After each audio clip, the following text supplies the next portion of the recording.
If you dance the ditch, I'll clean the room. Gustavo Ribeiro's laughter echoed through the crystal ballroom, silencing even the orchestra. All eyes turned to the woman in the blue uniform, who held a cleaning cloth with trembling hands. Adriana never imagined that those few seconds dancing hidden in the corner of the party would change her life forever. What happened next left even the millionaire speechless. 4 hours earlier, Adriana Ferreira had left the house, leaving her 2 sleeping children.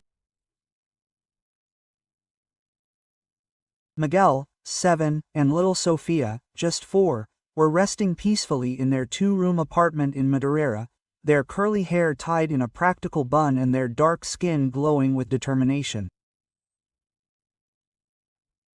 Adriana was a woman who drew attention for her natural elegance. Even wearing her simple work uniform, it was another weekend working while they slept, another night away from her family out of necessity. At 30, Adriana knew the routine of survival well.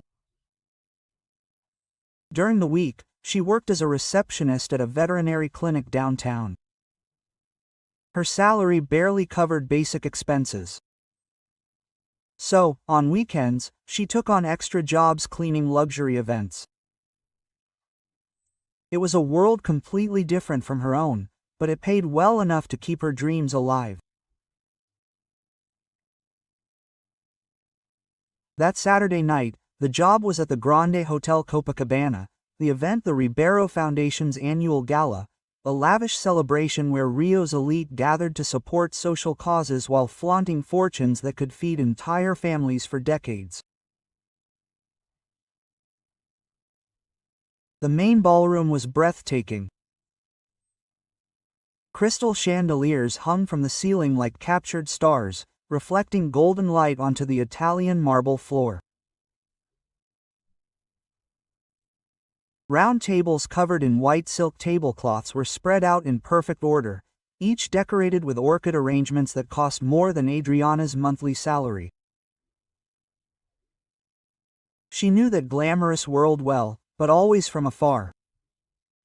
For years, she watched as she cleaned the dressing rooms of Rio's most important theaters. She watched the dancers preparing, listened to the music that made her heart race, and memorized every movement with impressive precision. Dance had always been her secret passion, but dreams don't pay the bills or cure a child's cough. As she arranged the last buffet tables, checking that every glass was in its exact place, a waltz began to play.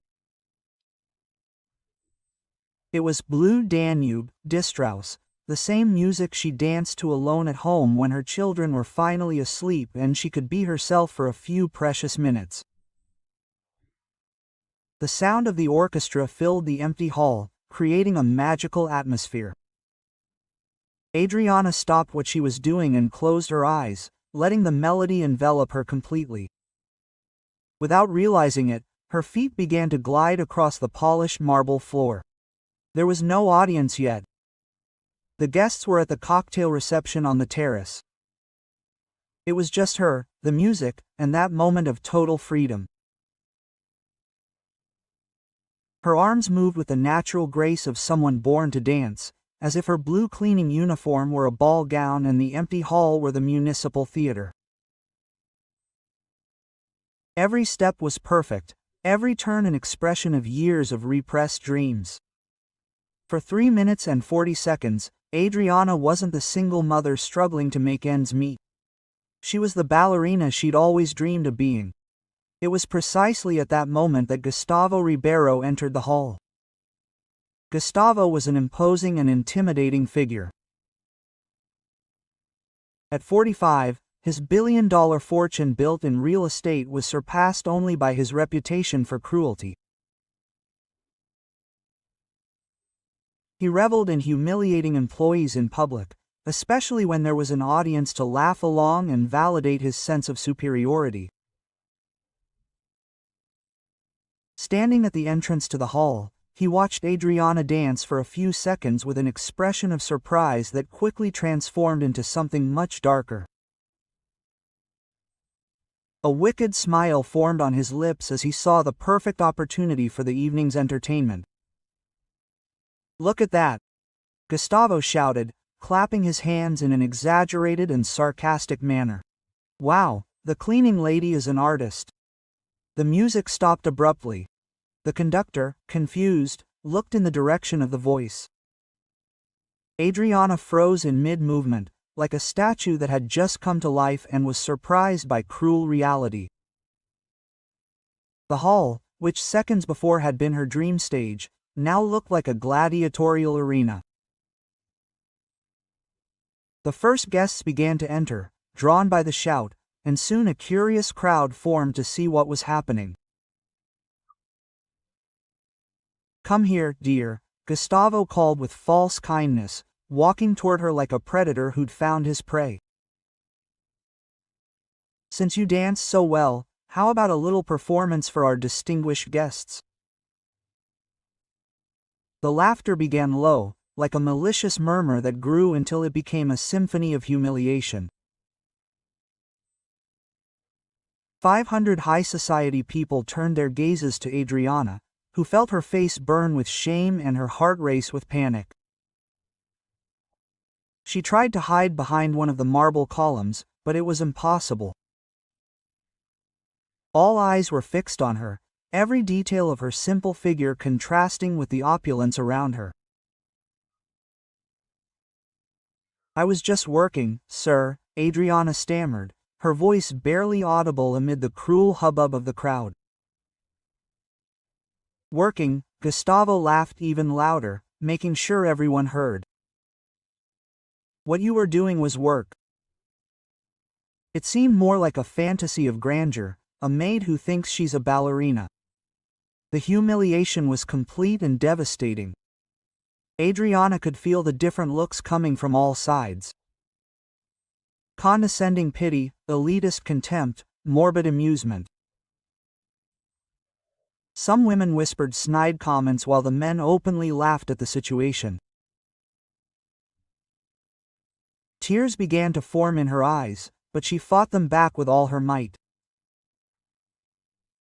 She wouldn't cry in front of those people, wouldn't give them this added satisfaction. That's when Gustavo, realizing he had the audience's undivided attention, decided to take the show to the next level. Quote, "You know what," he said theatrically, pulling his Italian leather wallet from his tuxedo pocket and waving a $1,000 bill like a trophy. "If you dance, you'll be worth the ballroom. How about it, everyone? Want to see our Cinderella try to be a real princess?" The silence that followed was deafening. Even the waiters stopped serving champagne to watch the cruel spectacle unfolding in the center of the room. Adriana stared at the bill in Gustavo's hand. $1,000. It was exactly what she needed to pay her back rent and still get a private appointment with Sophia, who had had that persistent cough for 3 weeks. Quote, "What if I get it?" Adriana asked, surprising everyone with the sudden courage that emerged from her voice. Gustavo Gargle had heard the most absurd joke in the world.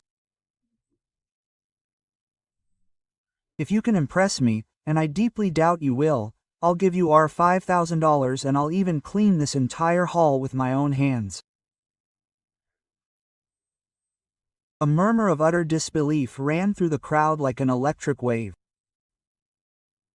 Gustavo Ribeiro, the man who wouldn't even touch his own food without gloves while cleaning a hall, was absolutely unthinkable. "But if you embarrass yourself, and I certainly will, you'll never work at an event in this city again. I'll personally take care of that. My word is worth more than any resume." Adriana felt her legs tremble, but not from fear. It was pure adrenaline coursing through her veins. Our $5,000 could completely change her and her children's lives for months at a time. Doctor's appointments, medicine, new clothes, maybe even some dance lessons for herself. Quote, "I accept," she said, her voice now as firm as steel and determined as ever. Gustavo smiled with pure malice, like a demon who had just closed a deal. Quote, "Excellent, maestro. Play the most difficult and complex waltz you know. Let's see what our artist is truly capable of." What no one in that hall knew was that Adriana Ferreira was not just an ordinary cleaning lady. She harbored a secret that not even her children fully understood. 15 years earlier, Adriana was known as the Pearl of Ipanema, one of Rio de Janeiro's most promising ballerinas. At just 15, she was already dancing in the corps de ballet of the Municipal Theater and was touted as the company's future prima ballerina. Her childhood had been built entirely around dance. Her mother, Dona Carmen, worked double shifts as a seamstress to pay for classes at the Imperial Ballet Academy. On Saturdays, Adriana woke at 5 a.m. for 3 hours of practice before regular classes. Sundays were dedicated to special rehearsals. Quote, "You have something special, girl," Professor Vladimir Petrov always said. A strict Russian who had danced at the Bolshoi. His technique is impeccable, but there's a strength in his movements that comes from the soul. A black ballerina with her talent can open doors not only for herself, but for an entire generation. At 17, Adriana received a full scholarship to study at the Paris Ballet Academy. It was every Brazilian ballerina's dream, to train with the best in the world and perhaps earn a spot at the Paris Opera. But life had other plans. 3 days before leaving, Dona Carmen suffered a massive stroke. Within hours, the strong woman who supported her family alone was bedridden, requiring full-time care. Adriana didn't hesitate, refused the scholarship, and stayed to care for her mother. Quote, "Go, daughter," Dona Carmen whispered with difficulty. "Make our dream come true." "Our dream now is for you to get better," Adriana replied, massaging her mother's paralyzed hands. Paris can wait. Paris didn't wait. The scholarship went to another girl, and Adriana had to work to pay for the expensive medication and physical therapy. She found some work as a dance teacher for children, but the salary was insufficient. That's when she met Roberto, a caring young man who worked as a mechanic and loved her exactly as she was. Quote, "You don't have to dance to be special," he said. "You're already perfect." At 19, Adriana was pregnant with Miguel. At 21, Sofia arrived. Roberto was a present and loving father, working extra hours so Adriana could stay home with the children. Dona Carmen improved significantly and got to meet her grandchildren. Quote, "Now you have a beautiful family," she said, watching Adriana play with the children. Dancing was just the beginning of her story. For a few years, Adriana was genuinely happy. She danced at home for her children, who laughed and tried to imitate their mother's movements. Roberto always said he would save money for her and go back to studying dance when the children grew up, but tragedy struck again. Roberto died in a traffic accident when Miguel was 5 and Sofia was only 2. An out-of-control truck hit his motorcycle on Avenida Brazil. Adriana lost not only her husband but also the family's entire financial stability. Dona Carmen, who had partially recovered, deteriorated again with the shock of losing her beloved son-in-law. Adriana found herself alone with 2 small children, a sick mother, and no source of income. That was when cruel reality finally imposed itself on her dreams. Quote, "Mommy, why don't you dance anymore?" Miguel asked one night, seeing his mother cry after another day of looking for a job. "Because sometimes life changes our plans, my love," Adriana replied, wiping away her tears. "But that doesn't mean we stop dreaming." The first job she got was at a veterinary clinic. Dr. Marcos, the owner, was a kind man who knew her situation and offered a fair salary, but it still wasn't enough for everything. Dona Carmen died last winter, leaving Adriana even more alone in the world. Now it was just her and her 2 children, facing all odds. The extra jobs as a cleaner arose out of pure necessity. An acquaintance at the clinic recommended the events company, and Adriana discovered she could earn in one weekend the equivalent of a whole week at the reception desk. Quote, "There's nothing wrong with honest work," she told herself as she put on her blue uniform. Every profession has its dignity, but deep down, every time she heard classical music at events, something inside her stirred. Her legs tingled to dance. Her arms wanted to tell stories in the air. Her whole body cried out for the art that had once been her reason for living. That's why, that night at the Grand Hotel, when the Blue Danube began to play, and Adriana simply couldn't resist. For a few precious minutes, she returned to her true self, deep down. And now, standing in the center of the hall with 500 wealthy people watching her, Adriana knew this was the most important moment of her life. Since losing Roberto, our $5,000 meant 3 months, rent paid, doctor's appointments for Sofia, new clothes for Miguel, and maybe, just maybe, the chance to dream of dancing again. But if she failed, she would never, ever get a job at events in the city. Gustavo Ribeiro had enough power to ruin her reputation completely. The maestro looked at her with genuine curiosity. "Which waltz would you like to dance, miss?" Adriana took a deep breath, closed her eyes, and whispered, "Ah, it's harder than you know, I can handle it." In the audience, some people began to settle in to watch the show.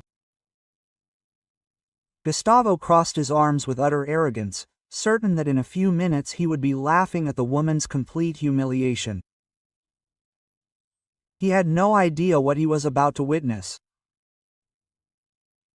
While Adriana mentally prepared herself for the challenge, Gustavo Ribeiro savored every second of it. For him, it wasn't just fun, it was a display of power that fed his unhealthy ego. Gustavo was born with a silver spoon in his mouth, the only child of a traditional Rio family. At 12, he was already humiliating his underprivileged schoolmates. At 20, he inherited a fortune that he multiplied through questionable real estate deals, always stepping on whoever was necessary. His specialty was destroying dreams. 3 years earlier, during a similar party, he had ruined the career of a young pianist named Eduardo. The boy, the son of a doorman, played magnificently, but Gustavo created a humiliating situation that forced him to give up music forever. "A poor person's place is serving, not showing off," he said at the time. 2 years ago, it was the turn of Marina, a talented chef who worked at the buffet at one of his events. When she dared suggest a menu improvement, Gustavo publicly ridiculed her and ensured she would never again get work in a quality restaurant in the city. "People like that need to learn where their place is," he used to tell his friends. "Otherwise, they'll get ideas that are beyond their reality." Gustavo had a specific method for destroying people. First, he would create a situation where the victim would be tempted to show off their talent or knowledge. Then he would set impossible bets or challenges. When the person inevitably failed, he would use his influence to ensure the consequences were devastating.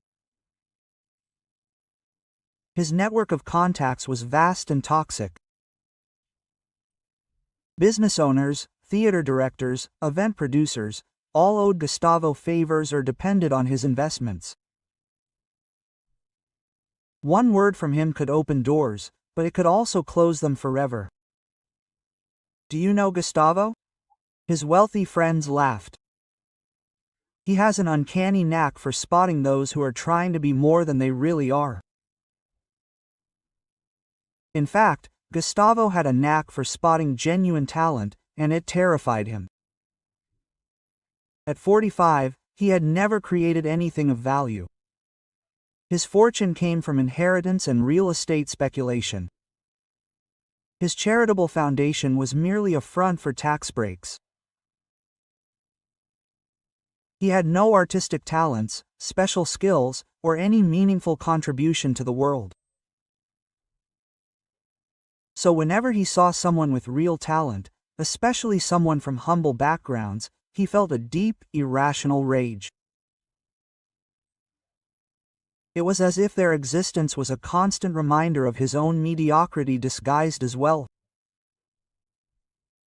That night, when he saw Adriana dancing alone in the ballroom, Gustavo felt that familiar anger rise in his chest.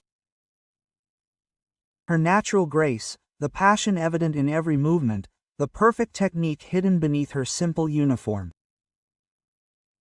All of this deeply bothered him. Another one who thinks she's special, he thought.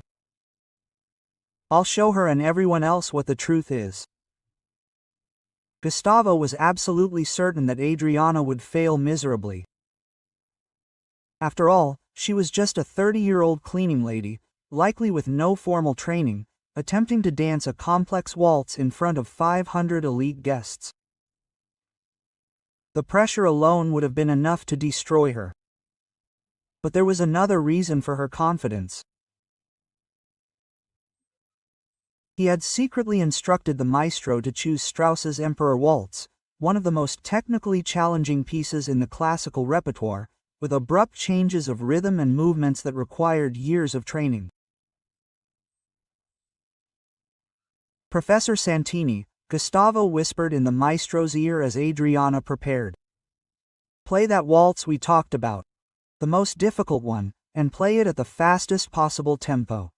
Quote, the maestro, who owed Gustavo financial favors, merely nodded discreetly. Gustavo had also given a tip to some of his crueler friends in the audience. When she starts to embarrass herself, laugh out loud, he instructed. I want her to feel the full weight of the humiliation. Roberto Montero, an equally despicable businessman, smiled maliciously. You really have no mercy, Gustavo. Mercy is for the weak, Gustavo. I'm doing her a favor, showing her where her place is before she hurts herself even more with fantasies. Quote, Patricia Vasconcelos, a socialite known for her sharp tongue, was already preparing her nasty comments. Poor thing, she thinks she's a ballerina. It'll be hilarious to see reality slap her in the face. Quote, Gustavo watched Adriana in the center of the hall and felt a sense of anticipation. In a few minutes, another inferior person would learn not to dream too big. What he didn't know was that his arrogance was about to backfire spectacularly.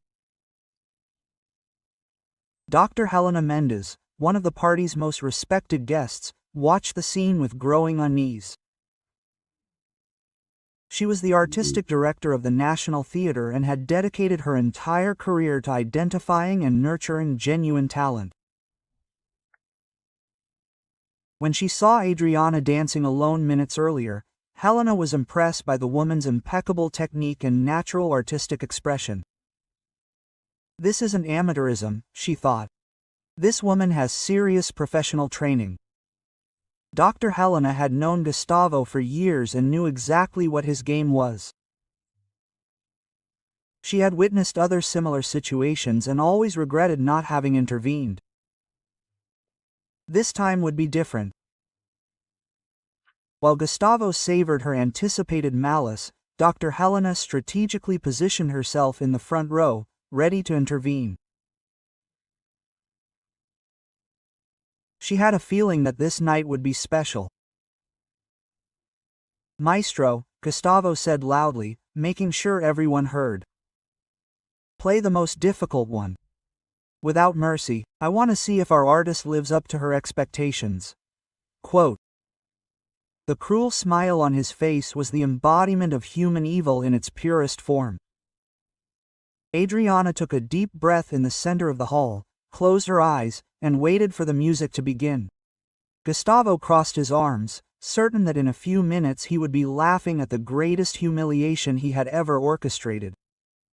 What Gustavo couldn't imagine was that, in the last 6 months, Adriana had secretly returned to dance training. It all started when Sofia had a severe asthma attack and had to be hospitalized.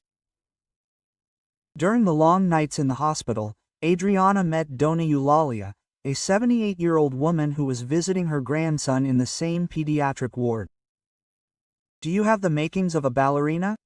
Dona Eulalia asked in their first conversation. "I used to dance a lot in my time. I recognize a colleague when I see one." Quote, Adriana smiled sadly.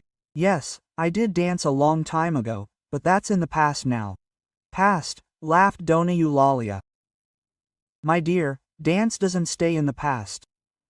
It stays in the soul, waiting for its time to return." Quote, during their nighttime conversations at the hospital, Adriana discovered that Dona Eulalia had been a prima ballerina at the Municipal Theater in the 1960s. She knew Adriana's career perfectly. She had even seen some of her performances when she was a teenager. "You are the Pearl of Panama," exclaimed Dona Eulalia. "I remember perfectly. Vladimir Petrov spoke of you as if you were his daughter. He said you would be the greatest Brazilian ballerina of all time." Quote, tears welled in Adriana's eyes. "Life changed my plans." "Life changes plans, it doesn't destroy talent," replied the elderly woman. "Your body still remembers every movement, I'm sure." When Sofia was discharged, Dona Eulalia extended an unexpected invitation. "Come to my house on Sunday afternoons. I have a full studio in the basement. We can reminisce about the old days." Quote, Adriana hesitated. Sunday was her only day of complete rest, when she spent her entire time with her children. "Bring the children," insisted Dona Eulalia. "They can play in the garden while we talk, it will be good for everyone." Quote, the first Sunday was simply a conversation about technique. Dona Eulalia showed old photographs, recalled great performances, and talked about the masters she had met throughout her career. On the second Sunday, she asked Adriana to do some basic movements, just to see if her body still remembered. Her body not only remembered, it begged to dance. "My God," whispered Dona Eulalia, watching Adriana perform a perfect grand jeté. "It's as if you stopped training yesterday. Your technique is intact." Quote, from the third Sunday on, they established a routine.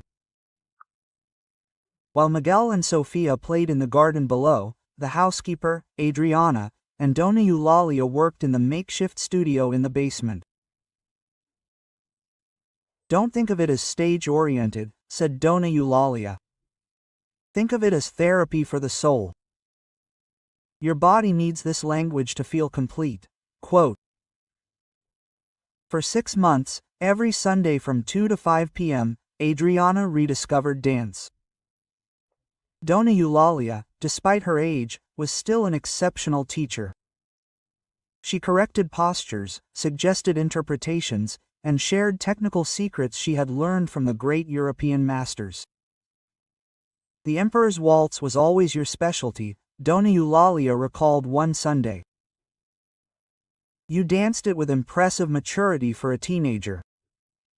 "I don't remember exactly anymore," Adriana lied, because in truth, she remembered every measure. "Shall we refresh our memory?" So they worked on the complex waltz for 3 consecutive Sundays. Dona Eulalia played the piano while Adriana danced, correcting every detail with the precision of someone who had dedicated her entire life to that art. Quote, "Perfect," she said at the last rehearsal. "You're even better than you were at 17. Pain and life experience have given your movements an emotional depth you didn't have before." Miguel and Sofia loved watching their mother dance. "Mommy looks different when she dances," Miguel observed. "She becomes more radiant." "It's true," Sophia agreed. She seems to grow taller and more beautiful. Dona Eulalia always ended their meetings with the same phrase. Talent like yours can't stay hidden forever. One day life will give you an opportunity, and you need to be ready. Adriana never imagined that this opportunity would arrive in such a humiliating way. The week before the event at the Grand Hotel, she had practiced the Emperor's Waltz one last time at Dona Eulalia's house. Quote, "I feel something important is going to happen soon," the lady said mysteriously. "How can you feel that?" laughed Adriana.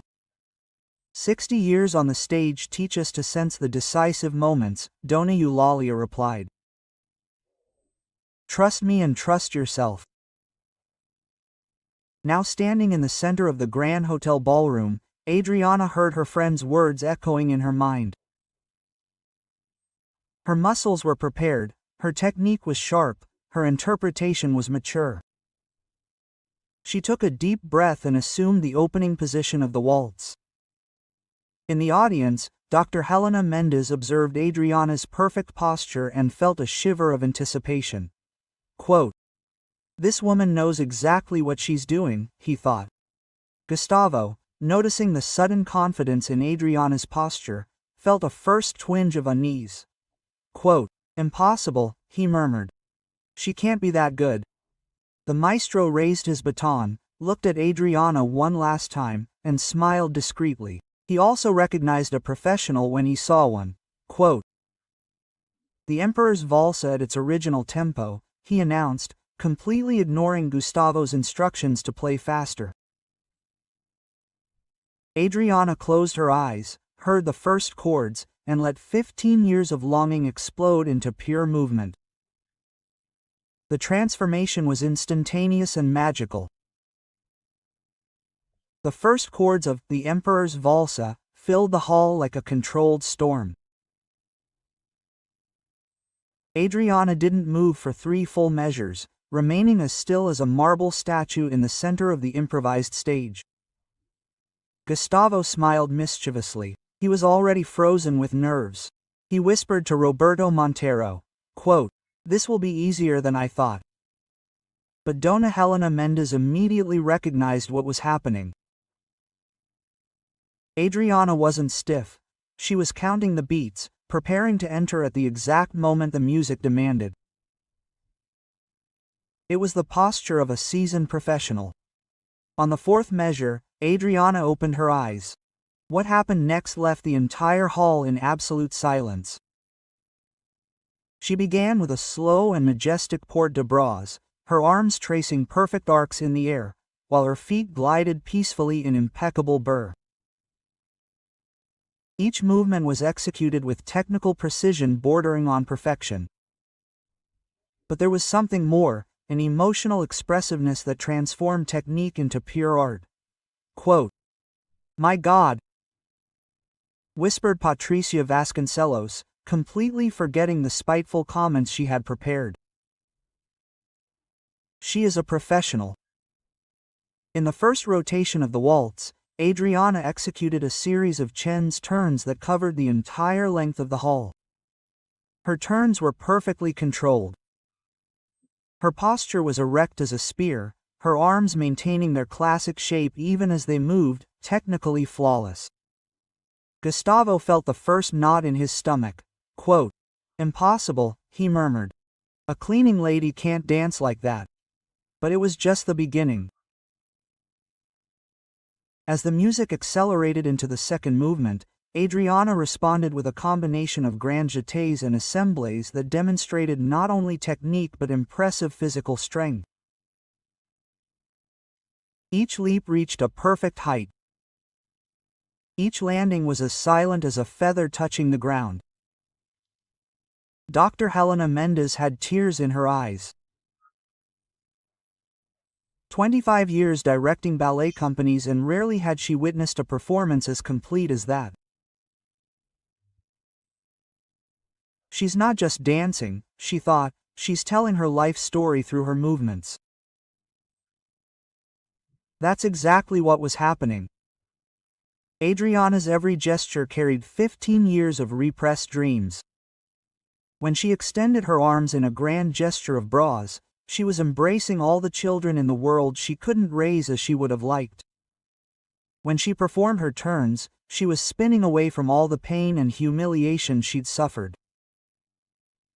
When she leapt, she was leaping over all the obstacles life had thrown her way. The audience was mesmerized. In the third part of the Prisny Waltz, the most technically challenging, Adriana executed a sequence of grand fuetas that drew gasps of admiration even from the orchestra musicians. There were 16 consecutive turns, each executed with absolute control, her extended leg drawing perfect circles in the air. Gustavo was pale. His hands trembled as he watched his public humiliation unfold before his eyes. Quote, "This can't be happening," he repeated mentally. "She's just a maid." Quote. Roberto Montero had completely forgotten to laugh, as had Patricia and everyone else who had come to revel in the humiliation of others. Now, they were merely absorbed spectators of a performance that few theaters in the world had the privilege of hosting. But it was at the final moment that Adriana elevated everything to a transcendental level. As the music reached its final crescendo, she positioned herself in the exact center of the room and executed the most difficult sequence of the entire show. A combination of Tour GT, Sisson firm and grand, and Karen in the van that required not only perfect technique but also profound dramatic interpretation. She danced her story. She danced as a black woman who always had to be twice as good to get half the opportunities. Her pain, her struggle, her love for her children, her longing for her husband, her determination to survive, her hope for better days. Each movement was a word, each sequence a complete sentence of a beautiful and painful story told through the universal language of dance. When the final chord arrived, Adriana finished in a perfect bow, her head bowed low, her arms in classical fifth position, her breathing controlled as if she had just woken from a beautiful dream. The silence that followed was total and sepulchral. For 15 eternal seconds, 500 people remained motionless, processing what they had just witnessed. It was impossible that a simple cleaning lady had just delivered one of the most perfect performances they had ever seen in their lives. Gustavo was in complete shock. His mouth was open, his eyes wide, his mind struggling to process reality. The woman he had tried to humiliate had just demonstrated a talent that very few people in the world possessed. Dr. Helena Mendez was the first to break the silence. "Brava!" she shouted, rising from her chair, tears streaming down her face. "Brava!" Like a wave, the entire audience rose to its feet in a standing ovation. 500 people clapped frantically, shouted brava in unison, some crying in tears at the sheer beauty of what they had just witnessed. Adriana slowly raised her head, still in shock from her own performance. For a few minutes, she had once again been the ballerina she had always been destined to be. She had danced with the same passion and perfection as when she was a teenager, but now with the emotional depth that only life can teach. Gustavo remained seated, pale as a ghost, watching his public humiliation unfold in slow motion. Several guests had already approached Adriana to congratulate her, treating her like the exceptional artist she clearly was. "Where did you study?" an elegant lady asked. "When will you perform again?" a man in a tuxedo asked. "Do you have a manager?" asked a young woman with eyes shining with admiration. But it was Dr. Helena Mendez who approached with the question that would change everything. Quote, "What's your full name, dear? Because you just gave a performance I'll never forget." Gustavo knew he had completely lost, and the worst was yet to come. Adriana Ferreira, she replied, her voice still trembling with emotion, discreetly wiping away the tears that had begun to flow during the applause. My name is Adriana Ferreira. Dr. Helena Mendez held Adriana's hands gently, as if touching a precious work of art. Adriana, how long has it been since you performed professionally? Adriana whispered, 15 years.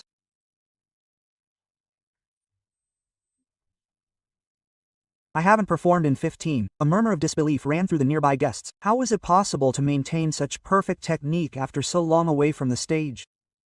Impossible, said Dr. Helena, shaking her head in admiration. What you just did was pure art.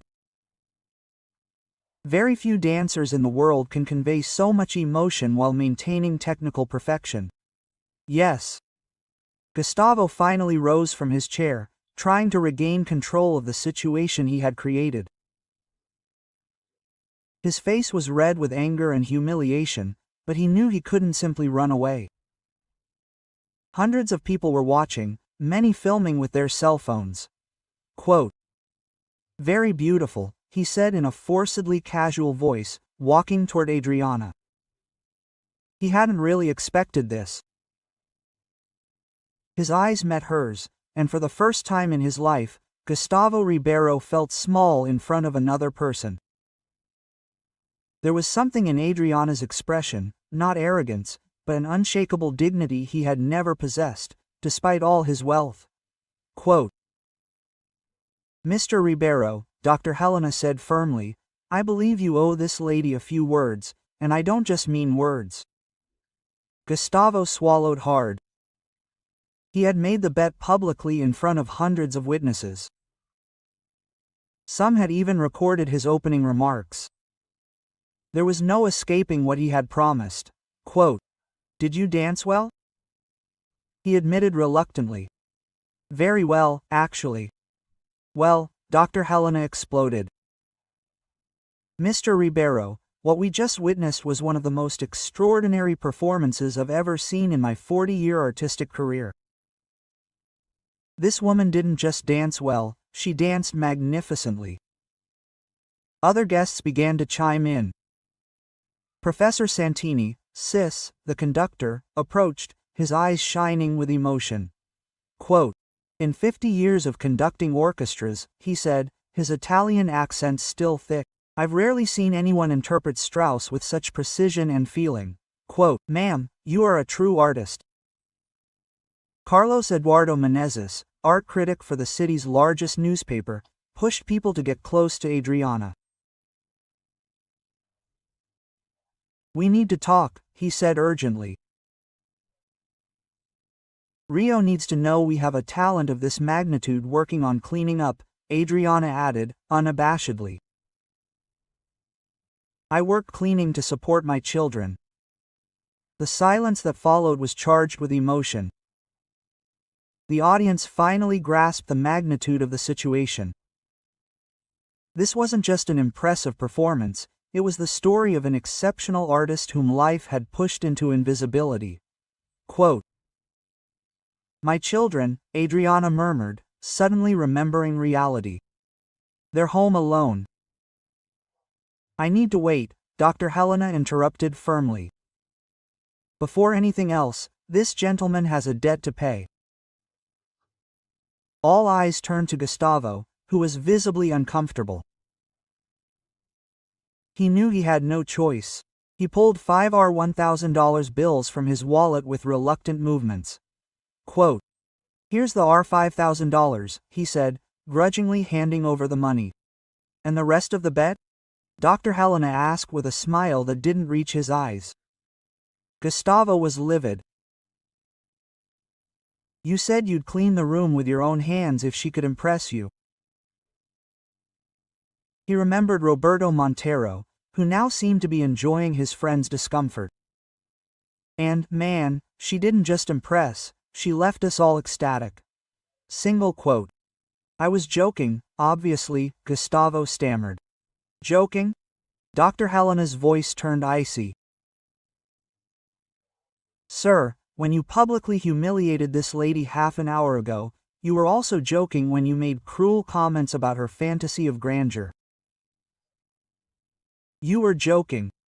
The entire room was watching the confrontation. Many guests had cell phones out, recording every second. Gustavo realized that if he didn't keep his bet, the scandal would be much worse for his reputation. Single quote.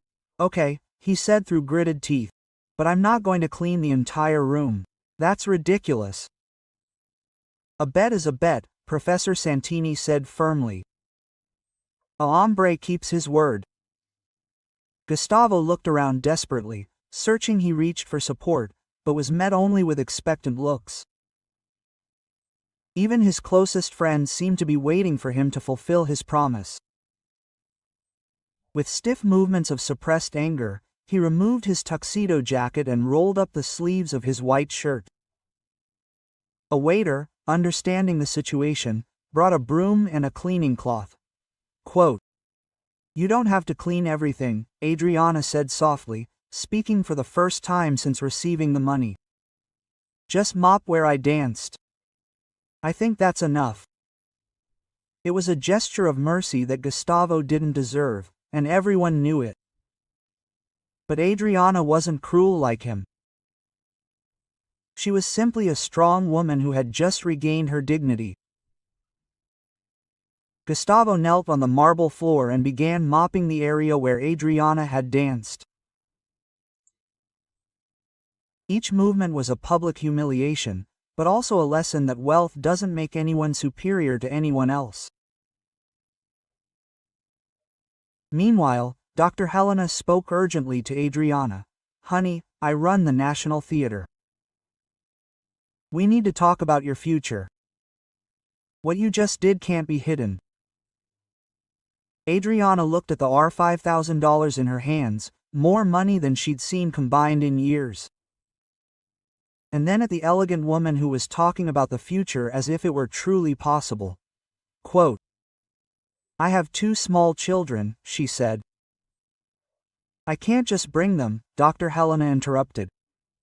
"The theater has a daycare center for employees' children. Adriana, you're too good to be hidden. Brazil needs to see what you can do." Gustavo finished cleaning the floor and stood up, his face flushed with embarrassment and his tuxedo wrinkled. He had learned in the most public way possible that true talent knows no social class. Quote, "Can I go now?" he asked hoarsely. "Yes," Dr. Helena replied coldly. "But I hope you learned something today." Gustavo left the room in silence, followed by the murmurs and looks of contempt from the guests. His reputation as a powerful man had been destroyed by a 30-year-old woman he'd tried to humiliate. Adriana put the money in her simple purse and looked around the room, where 15 minutes earlier she had been just an invisible cleaning lady. Now she was the center of attention for some of Rio de Janeiro's most influential people. Life had just changed completely. 6 months later, the National Theater was packed for the premiere of Noit's Karaokes, a show created especially for Adriana Ferreira, now known nationally as the cleaning lady who danced for life. In the front row, Miguel and Sofia watched their mother with eyes shining with pride. At 7, Miguel was already telling his schoolmates, "My mother is the most famous ballerina in Brazil." Sofia, at 5, simply repeated, "Mommy, fly on stage." Dr. Helena Mendes had kept every promise made that transformative night. Adriana was hired as a prima ballerina at the National Theater, earning a salary that allowed her not only to support her family with dignity but also to fulfill dreams that seemed impossible. The 2-bedroom apartment in Madureira had given way to a 3-bedroom house in Copacabana, overlooking the sea that Adriana had always dreamed of showing her children. Miguel was enrolled in an excellent private school, and Sophia had finally completely treated the asthma that had plagued her since childhood. But the most beautiful transformation wasn't in the bank account or the new address, it was in Adriana's eyes. On that special night, as she prepared to take the stage at the National Theatre, for the first time as a leading lady, Adriana thought of all the people who made that moment possible. Dona Eulalia was in the third row, 79 years old, with a radiant smile. Quote, "I always knew this day would come," she had said the week before. "Talents like yours are too rare to remain hidden forever." Professor Santini was the conductor for the evening, having accepted the special invitation to conduct Adriana's debut. "It's an honor," he said emotionally. "A true artist deserves a perfect night." Quote, Carlos Eduardo Menezes, the critic who met Adriana that night at the Grande Hotel, was present to write the article that would appear on the front page of the newspaper the next day. His text was already half finished. Adriana Ferreira is not just an exceptional dancer. She is living proof that true talent transcends any social or racial barrier, always finding its way to the light. Even some people from that fateful night had requested tickets. Roberto Montero and Patricia Vasconcelos were in the audience, now genuine admirers of the woman they helped humiliate 6 months earlier. "I've never felt so ashamed in my life," Patricia had confessed to her friends. Watching that woman dance was a lesson in humility I'll never forget, but there was one notable absence in the audience: Gustavo Ribeiro. In the months following that night, Gustavo had experienced something completely new in his life: real consequences for his cruel actions. The video of his public humiliation had gone viral, watched by millions of people who celebrated the victory. Adriana and condemned her arrogance. Their business began to suffer. Clients canceled contracts, partners left, and employees resigned. The Ribeiro Foundation lost credibility when investigations revealed that less than 10% of the funds raised actually reached the announced social causes. Gustavo had learned the hard way that cruelty has a price, and money can't always buy it. 3 weeks before Adriana's premiere, he had contacted Dr. Helena Mendez. "I would like to make a donation to the National Theatre," he said, clearly uncomfortable. $100,000, with no advertising, no consideration, just a donation. Dr. Helena studied him carefully. "And why would you do that, Mr. Ribeiro?" Gustavo took a while to respond. "Because I've learned that humiliating people doesn't make me superior, it makes me inferior, and maybe it's time to try to repair some of the damage I've caused."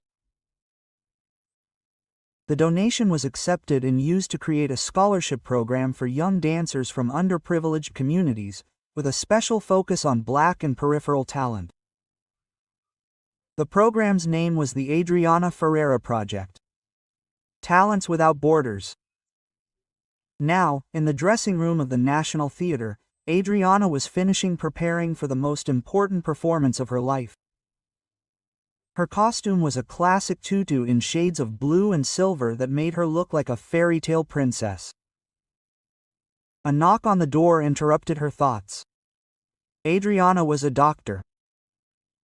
"Helena, there's someone here who would like to speak with you before the performance." The door opened, and Gustavo Ribeiro entered the dressing room. He was different, more humble, without his characteristic arrogance. He carried a simple bouquet of white flowers. "Adriana," he said hesitantly,